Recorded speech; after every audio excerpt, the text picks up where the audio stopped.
Chapitre 1. En perdant contact avec sa quiétude intérieure, c'est avec soi-même que l'on perd contact. En perdant contact avec soi-même, on se perd dans le monde. Le sentiment le plus intime de soi, de son essence, est inséparable du calme intérieur. C'est le « je suis » plus profond que le nom et la forme. La quiétude est votre nature essentielle. Quelle est-elle en fait? C'est l'espace intérieur ou la conscience dans laquelle les mots de cette page sont perçus et deviennent des pensées. Sans cette conscience, il n'y aurait ni perception, ni pensée, ni monde. Vous êtes cette conscience dissimulée sous l'apparence d'une personne. L'équivalent du bruit extérieur, c'est le bruit intérieur de la pensée. L'équivalent du silence extérieur, c'est le calme intérieur. Chaque fois qu'un silence vous entoure, écoutez-le. Remarquez-le tout simplement. Accordez-y votre attention. L'écoute du silence éveille en vous la dimension du calme, car ce n'est qu'en toute tranquillité que l'on prend conscience du silence. Voyez, dès que vous remarquez le silence aux alentours, vous ne pensez pas. Vous êtes conscient sans penser. Lorsque vous prenez conscience du silence, cette vigilance intérieure est immédiate. Vous voilà présent. Vous voilà sorti de millénaires de conditionnement humain collectif. Regardez un arbre, une fleur, une plante. Laissez votre conscience s'y reposer. Sentez la paix mystique de cet être, profondément enraciné dans l'être. Laissez la nature vous enseigner la paix de l'âme. Si, en regardant un arbre, vous en percevez le calme, vous devenez calme à votre tour. Vous voilà en relation sur un plan très profond. Vous ressentez l'unité avec tout ce que vous percevez, dans et par ce calme. Se sentir uni à tout, c'est aimer. Le silence est utile, mais non indispensable, pour trouver la quiétude. Même dans le bruit, vous pouvez porter attention au calme de fond, à l'espace dans lequel survient ce bruit.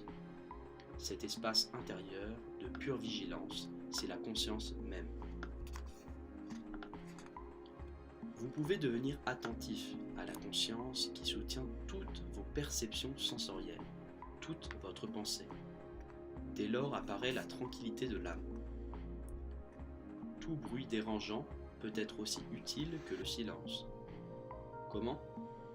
Si vous abandonnez votre résistance intérieure au bruit, si vous laissez celui-ci être comme il est, cette acceptation vous amène aussi à ce domaine de paix intérieure qu'est le calme. Chaque fois que vous acceptez profondément ce moment tel qu'il est, quelle que soit sa forme, vous êtes calme, paisible. Accordez votre attention à l'écart entre deux pensées, l'espace bref et silencieux entre les paroles d'une conversation, entre les notes d'un piano ou d'une flûte, ou l'écart entre l'inspiration et l'expiration. Alors, la conscience de quelque chose devient la simple conscience. La dimension informe de la conscience pure surgit en vous et remplace l'identification à la forme. L'intelligence véritable agit dans le silence, le calme et l'espace de la créativité et des solutions. Le calme est-il une absence de bruit et de contenu? Non, il en est l'intelligence même, la conscience sous-jacente où naît chaque forme. Et comment pourrait-il être séparé de votre être? La forme que vous croyez être en provient et est soutenue par lui. C'est l'absence de toutes les galaxies et de toutes les brins d'herbe, de toutes les fleurs, de tous les arbres, de tous les oiseaux et de toutes les autres formes. Le calme est la seule chose qui soit sans forme dans ce monde. Mais ce n'est pas vraiment une chose, et il transcende ce monde. Lorsque l'on regarde dans le calme un arbre ou un être humain, qui regarde? Quelque chose de plus profond que la personne. C'est la conscience qui regarde sa création. Dans la Bible, il est dit que Dieu créa le monde et vit que cela était bon.